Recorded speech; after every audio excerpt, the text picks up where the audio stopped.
In this course, we are going to master LINQ in .NET 10, completely, professionally, and deeply. Not just the basics, not just where and select, we are going to cover every single LINQ method available on system.linq.enable. This is not a quick tutorial, this is the ultimate LINQ course for developers. LINQ is one of the most powerful features in C#. It allows you to write expressive, readable, and declarative code when working with collections, data transformations, filtering, grouping, joins, and aggregations. But here's the problem. Most developers use only 10% of LINQ. They know where, they know select, maybe first or default, but they don't really understand deferred versus immediate execution, performance, applications, grouping and joins, advanced aggregations, set operation, or the newer additional like chunk, distinct by, max by, count by, and more. And that's exactly what we are going to fix in this course. We will structure this journey in levels: beginner fundamentals, intermediate professional usage, and advanced and interview level concepts. We will not just explain the methods, we will write code, run examples, analyze behavior, discuss the performance, compare alternatives, and understand what happens under the hood. So before we get started, don't forget to subscribe to my YouTube channel for more content. In this video, we are going to use the dumpify extension. Using the dump method already defined inside the dumpify extension, we can see the result in a fancy way on the terminal. Now, if we run the project, you can see here that the list that contains 5 elements already displayed. Read-only array of int, and it's updated here. So now let's start with the first method in LINQ and the most used method. It's the where. So here we can do where and use a lambda expression, and for example greater than 2, save the file and run again. Here we have a list of 3 elements, and you can see that we are using an enumerable iterator, where iterator. So here we have all the list, and using the where we have only 3 elements. The where method is mostly used for filtering. Now let's see another example. For example, we have an enumerable of objects, and here we can use some strings. For example, go. Okay, and here we can use the new method of type, and here we are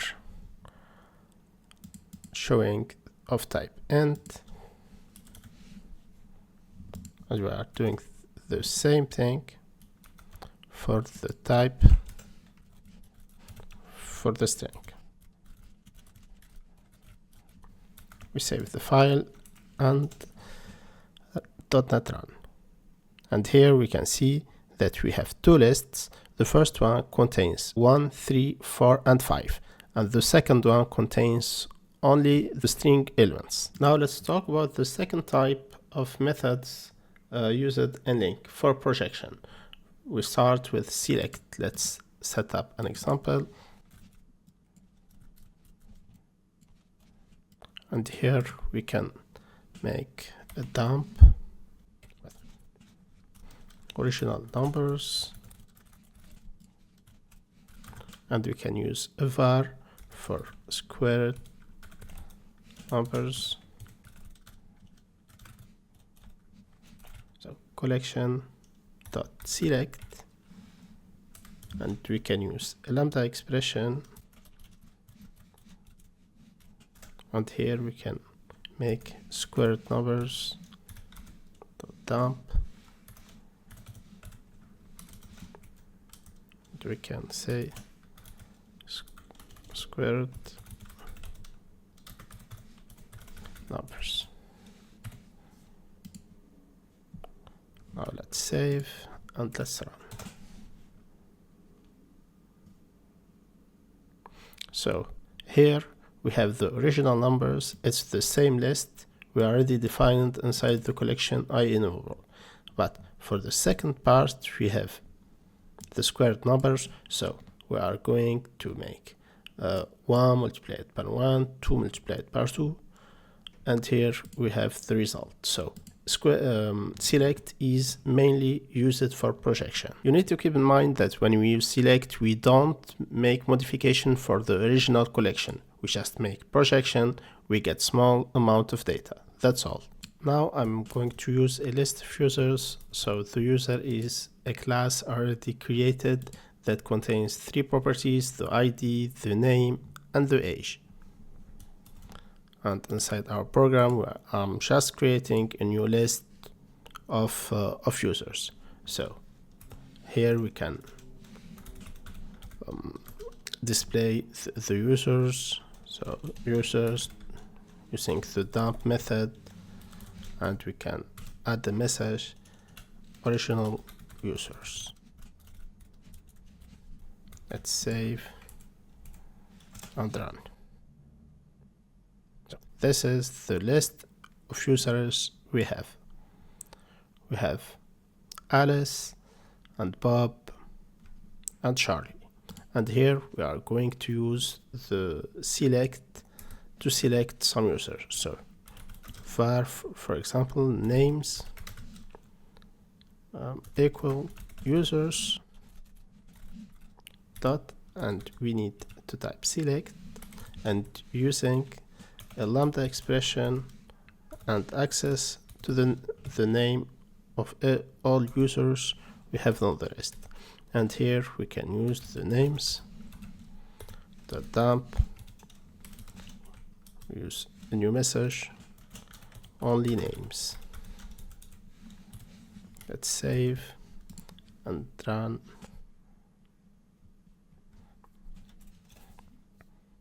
Sometimes we don't need to get all the properties and all the objects. We just need some properties, and using select we can select the name, the age, any property we want to get from an object. Now let's talk about one of the most misunderstood methods in LINQ, the select many.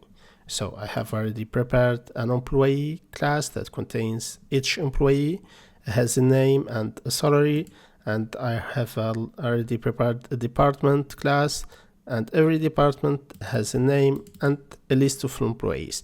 That means that every department have a list. We have a list of lists, and inside the program all we need to do is to add this code. So here we have a list of departments. The IT department contains some employees, another department for HR. Now let's display the content of the department list inside the terminal. We can dump with a message original departments.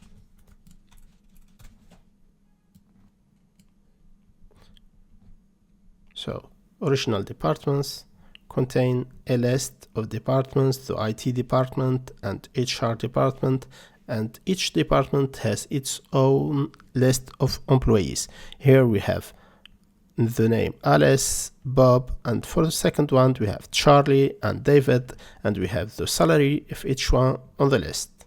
Here, if we want to display the flattened list of the departments that contains the employees, all we need to do is to make a rank test or a rank result, and we can use the departments and access the select and use a lambda expression, and we can do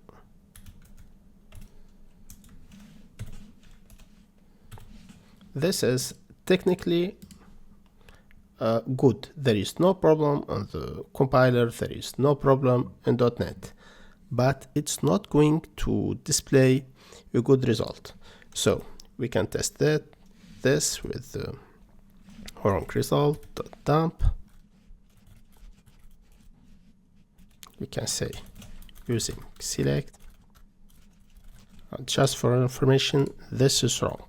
We should not use the select with nested lists or nested object that contains complex structures. So here we can see the wrong list, and here we can see that we have a list of employees that contain Alice with a salary, Bob with a salary too, and we have a second list of employees, and we have nothing that says that those employees as a part of the HR department or the IT department. So this is wrong. We should not use select to flatten the nested list. We should use the select many. That's why the select many comes as a solution to work with the nested lists. All we need to do is to create a new variable for the, for example, all employees.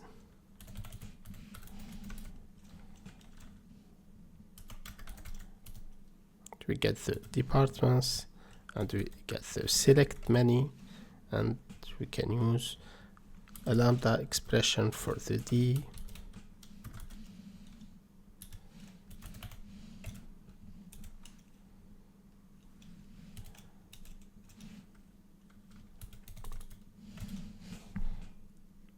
Can use capital E here.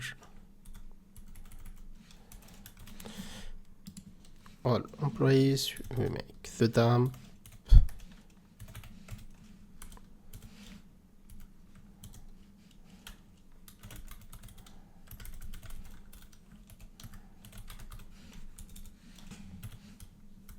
You can save and run the result.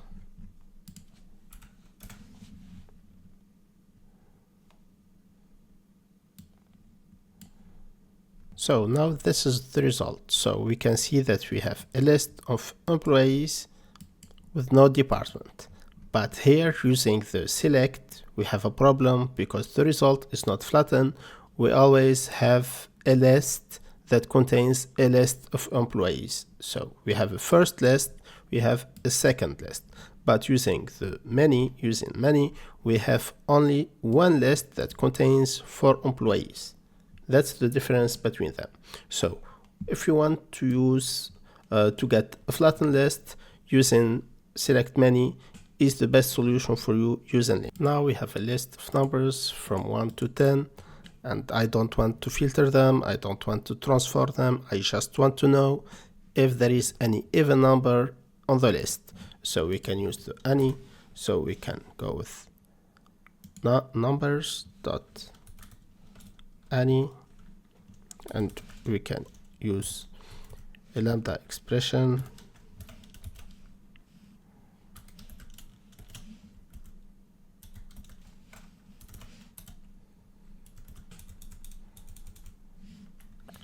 so using the any tells the compiler that is there any number on the list that is divided by 2, the result equal to 0. So that's the most important thing, that once he finds a result, he don't complete the list.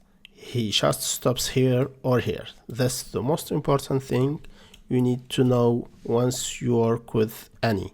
Any is a shortcut, so the compiler doesn't need to make all the work. So it's true. The result is true. Now we have a list of numbers. I don't want to know if there is at least one element equal to 3. I want to know if all the elements are equal to 3.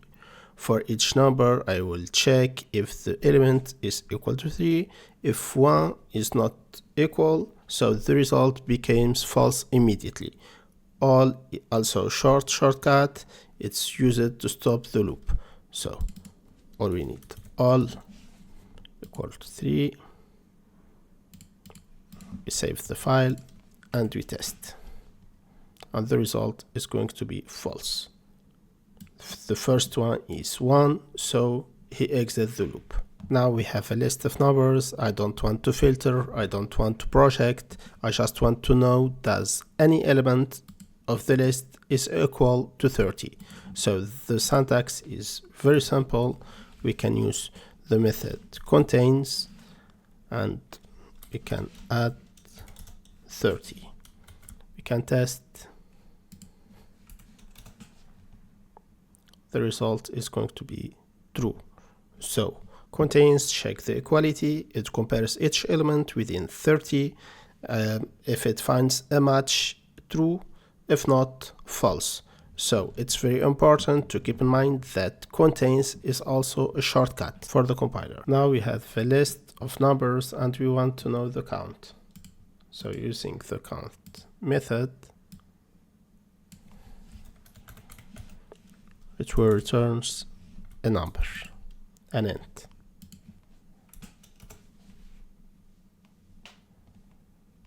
It's 4, so we have 4 elements inside this numbers list. The most important thing you need to keep in mind once you started using the count inside your code, that the count method does not stop early. It will continue scanning all the elements inside the list of numbers. It will start from the first element to the last one. So in my opinion, it's better practice and better for the memory and performance to use if any element inside the list. It's better than to use if numbers count greater than 0. Here we have a list of numbers and we want to display from 1 to 100. Using the count we can get the numbers, it's 100, and using the long count we will get the same numbers. But what's the difference between both of them? Why we need to use sometimes the long count? The int will return an int 32. It's a limited integer, but the long count will return a larger int. It's an int 64. Sometimes we need to use it with huge datasets, big data processing, streaming large files, database queries, returning millions and billions of lines. So that's the use for both of them. One important thing you need to keep in mind when working with the long count, that the long count is not faster, it's just bigger capacity. Now we have a list of numbers and I don't want to count them, I don't want to filter them, I want the total. So it's very easy. So we can use the sum and we can test. So the sum is going to give us the total of all the elements. So it's 40 plus 30 plus 20 plus 10. Now we have a list that contains 3 employees and each one of them has a name and a salary.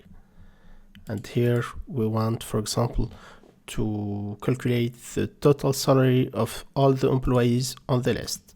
So we can make users.sum. We can use a lambda expression and you can use the salary.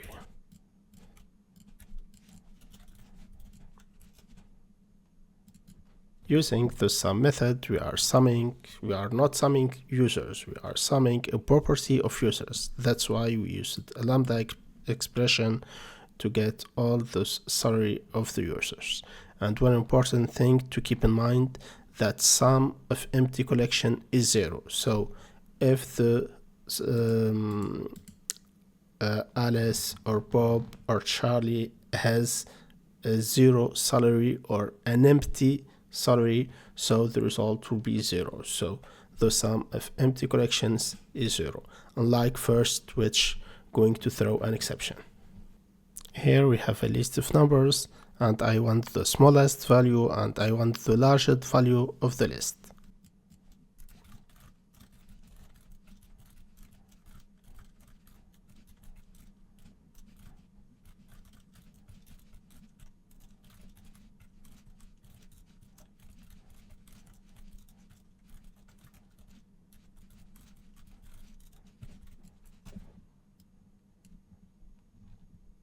Here we have a list of the numbers and we are using the mean, the max and the average methods in LINQ. It's very simple, without a lambda expression, without anything. It's just call the right method we are going to use. So the max is 40, the mean is 10 and the average is 25.